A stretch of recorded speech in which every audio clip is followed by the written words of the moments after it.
इस क्वेश्चन में क्या पूछा गया है कि अगर आप एक मिक्स्ड सैंपल लेते हो of acetone and dichloromethane, dichloromethane मतलब CH2Cl2, तो उसका जो 1H एनएमआर स्पेक्ट्रम आपको मिलेगा, यानी कि प्रोटॉन एनएमआर स्पेक्ट्रम, उसका पीक का रेशियो होगा 2.3:1।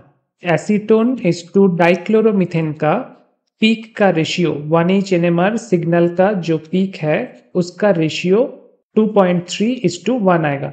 तो आपको बताना है कि मोलर रेशियो क्या है एक्चुअल मिक्सचर में, एसीटोन का डाइक्लोरोमीथेन के साथ जो मिक्सचर आपको प्रोवाइड किया गया है उसका मोलर रेशियो आपको बताना है। 1H एनएमआर का जो सिग्नल हमको मिलता है उसका इंटीग्रेशन, उसको हम सिग्नल इंटीग्रेशन या फिर पीक इंटीग्रेशन से डिनोट करते हैं।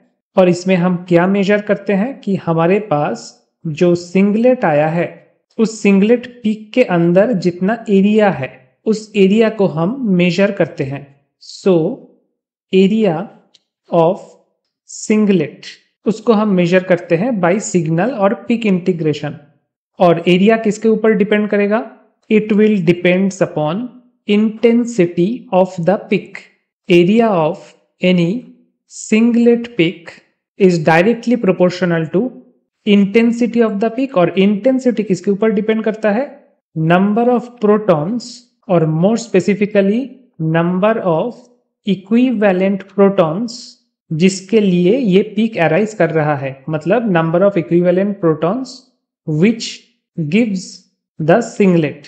यहाँ पे आपको ध्यान क्या रखना होगा कि पर्टिकुलरली जो प्रोटॉन्स के लिए आपको ये पिक मिल रहा है वो प्रोटॉन स्प्लिट करता है by the near by protons.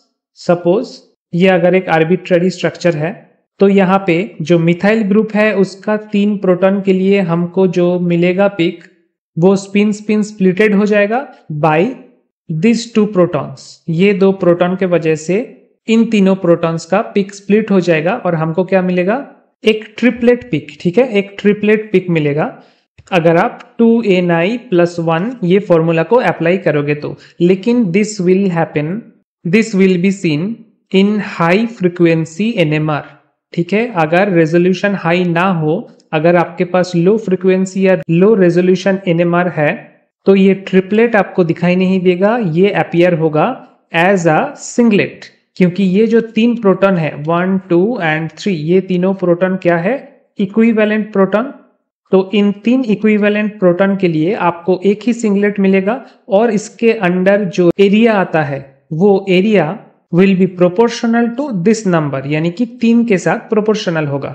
Similarly ये जो 2 प्रोटॉन है इसको हम इक्विवेलेंट प्रोटॉन बोल सकते हैं। तो इसके लिए जो पीक आएगा इन लो फ्रीक्वेंसी यानी कि लो रेजोल्यूशन एनएमआर, उसका इंटेंसिटी और पीक एरिया डिपेंड करेगा, उसका intensity will be proportional to 2, यानी कि नंबर ऑफ इक्विवेलेंट प्रोटॉन्स जो कि यहाँ पे बस 2 है। और इंटेंसिटी के ऊपर क्या डिपेंड करता है? एरिया डिपेंड करता है। तो अगर एरिया का रेशियो पूछा जाए तो आप क्या लिखोगे? एरिया का रेशियो होगा 3:2।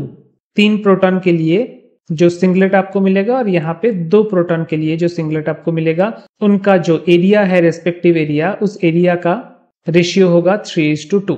अब हमारे पास जो 2 कंपाउंड दिया गया है, एक है एसीटोन, दिस इज एसीटोन। यहाँ पे आप नंबर ऑफ इक्विवेलेंट हाइड्रोजन यानी कि प्रोटॉन बताओ।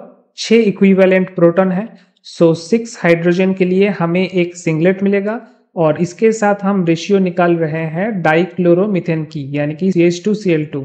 यहाँ पे कितना इक्विवेलेंट प्रोटॉन है? 2H, तो इसके लिए भी हमको एक सिंगलेट मिलेगा। रेशियो कितना होगा पीक एरिया का? ऑब्वियसली 6:2। बट ये रेशियो तभी पॉसिबल होगा जब हम 1:1 मोल, ये मोलर रेशियो है, 1:1 मोल, या फिर इसको आप ऐसे भी बोल सकते हो 50-50% सोल्यूशन प्रिपेयर करे फ्रॉम एसीटोन एंड डाइक्लोरोमीथेन। तभी ये रिलेशन एप्लीकेबल होगा कि इसका एरिया का रेशियो आएगा 6:2 यानी कि 3:1 जब हम 1:1 मोल लिए हैं। तो सपोज अगर हमने X:Y मोल लिया होता तो एरिया का रेशियो क्या आता? सपोज आपने लिया है acetone is to dichloromethane in x is to Y molar ratio, यानी कि x मोल एसीटोन और y मोल डाइक्लोरोमीथेन को आपने मिक्स किया है सोल्यूशन में। तो अगर 1:1 मिक्सचर के लिए आपके पास एरिया ऑफ द पिक का रेशियो होता 6:2, तो x:y मोलर रेशियो के लिए एरिया का रेशियो क्या आएगा? एरिया का रेशियो आएगा 6x:2y। इसको आप ऐसे भी लिख सकते हो 6x/2y या फिर 3x/y। अब ये जो एरिया है इन द गिवन क्वेश्चन में बोला गया है, प्रोवाइडेड है ये एरिया, इसका रेशियो मिला है for acetone is to dichloromethane is 2.3:1। तो इसको आप ऐसे लिख सकते हो 2.3/1। अब आप इक्वल कर दो इन दोनों को, 2.3 के साथ 3x/y, इन दोनों को आपने अगर इक्वल कर दिया तो आपके पास क्या आएगा? 2.3/1 इक्वल्स टू 3x/y। यहाँ से x:y आपको मिलेगा 0.77:1, यानी कि molar ratio of acetone is to dichloromethane है 0.77:1। 0.77 मोल अगर आप एसीटोन को मिक्स किए हो तो 1 मोल डाइक्लोरोमीथेन को भी आप उस मिक्सचर में ऐड किए हो। That will be your answer.